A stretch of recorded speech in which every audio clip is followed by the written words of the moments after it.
Lockdown से पहले गीता के घर का नजारा कुछ ऐसा था कि रोहन ऑफिस जाता था और शिविन स्कूल। जिनके घर से जाने के बाद गीता काम खत्म करके बाकी समय आराम करती थी। लेकिन लॉकडाउन के बाद ऑफिस और स्कूल घर में ही खुल गए और इससे गीता का हाल वो तो आपको देखने में ही मजा आएगा। शिविन, ओ शिविन, महाराज उठने के लिए क्या 21 तोपों की सलामी लेंगे? अरे बिस्तर से बाहर निकल, ऑनलाइन क्लास स्टार्ट होने वाली है। अरे तुम भी हद करती हो, स्पीकर की तरह चिल्लाने की क्या जरूरत है? दिख नहीं रहा मेरी कॉन्फ्रेंस चल रही है। अब कैमरा और स्पीकर ऑन कर रहा हूं, मुझे कोई शोर नहीं चाहिए। इस पर जैसे ही रोहन लैपटॉप का कैमरा और स्पीकर ऑन करता है तभी कुकर की सीटी बजती है। करा लो अब इसे चुप। लॉकडाउन नहीं हुआ, मेरी मौत का फरमान जारी हो गया। दोनों बाप बेटे ने नाक में दम किया हुआ है। ऐसा बोलकर गीता वहां से शिविन के कमरे में पहुंच जाती है, जहां शिविन अभी भी सो रहा होता है। ओ आलसी, अब अगर 5 मिनट में नहीं उठाना तो आज तेरा गेम और यूट्यूब कैंसिल। माँ की बात सुनकर शिविन बिना 1 मिनट गंवाए उठ खड़ा होता है। उठ गया, अभी नहाकर भी आता हूँ। ये नाटक कहीं और, मुंह पर गीला कपड़ा मार और पढ़ने बैठ। शिविन की ऑनलाइन क्लास स्टार्ट हो जाती है, जिस पर गीता उसे वहां बिठाकर रसोई में चली जाती है। थोड़ी देर में उसे कमरे से कुछ आवाज सुनाई देती है, जिसे सुनकर वो कमरे में वापस आती है। हाय राम, तुझे क्लास अटेंड करने के लिए बोला था, कैमरा ऑफ करके बिस्तर पर नाचने के लिए नहीं बोला था। मम्मी मुझे कुछ समझ नहीं आ रहा, आप बाद में पढ़ा देना ना, वैसे भी अटेंडेंस तो लगी गई है। हाँ हाँ बेटा, जरूर बन जा। तू अभी से हम सबका बाप बन जा।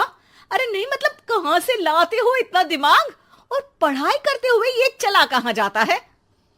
नाइस क्वेश्चन, दिमाग से पूछकर बता दूंगा। शिविन की बातों से परेशान होकर गीता उसे मारने के लिए जैसे ही आगे बढ़ती है तभी वो कमरे से बाहर भाग जाता है। अब शिविन आगे आगे और गीता हाथ में चप्पल पकड़े उसके पीछे पीछे पूरे घर में दोनों घूम रहे होते हैं। इसी बीच वो रोहन के पास पहुंच जाता है और शिविन को मारने वाली चप्पल रोहन के लैपटॉप पर जाकर गिरती है। ओए माँ! मम्मी, अब पापा को चप्पल मार रही हो? वो आज तक के रिपोर्टर, चुपचाप जाकर क्लास अटेंड कर ले, नहीं तो अगली तेरे पीछे लगेगी। इस पर शिविन वहां से चला जाता है, जिसके बाद रोहन गीता से कहता है, इस सर्कस के लिए कुछ बोलना चाहोगी? अरे क्या करूं, जब से तुम दोनों घर में रहने लगे हो घर अपने आप ही सर्कस बन गया है और मैं तुम्हारी नौकर। कभी बेटी को संभालो तो कभी बाप के नखरे उठाओ। इन्हीं सब उथल पुथल में दिन बीतते रहते हैं, जिसमें हर रोज घर के अंदर कुछ नया सियप्पा खड़ा मिलता है, जो ज्यादातर शिविन और रोहन के ऑनलाइन स्कूल और ऑफिस से रिलेटेड ही होता है।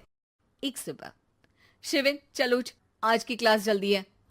कैमरा ऑफ करके आप अटेंड कर लो। अरे ऐसे छित्तर पड़ेंगे, दादी नानी सब एक साथ याद आ जाएंगी। गीता की लाख मशक्कतों के बाद क्लास तो खत्म हो जाती है, लेकिन उसके बाद शिविन फोन इस्तेमाल करते हुए इंस्टाग्राम रील बनाने लगता है। रसोड़े में कौन था? तुम थी, मैं थी, कौन था? कौन था? हाँ, मैं गरीब हूँ। अरे ओ गरीब के बेटे, आजा, मैं बनाती हूँ तुझे गरीब। मैं बताती हूँ रसोड़े में कौन था।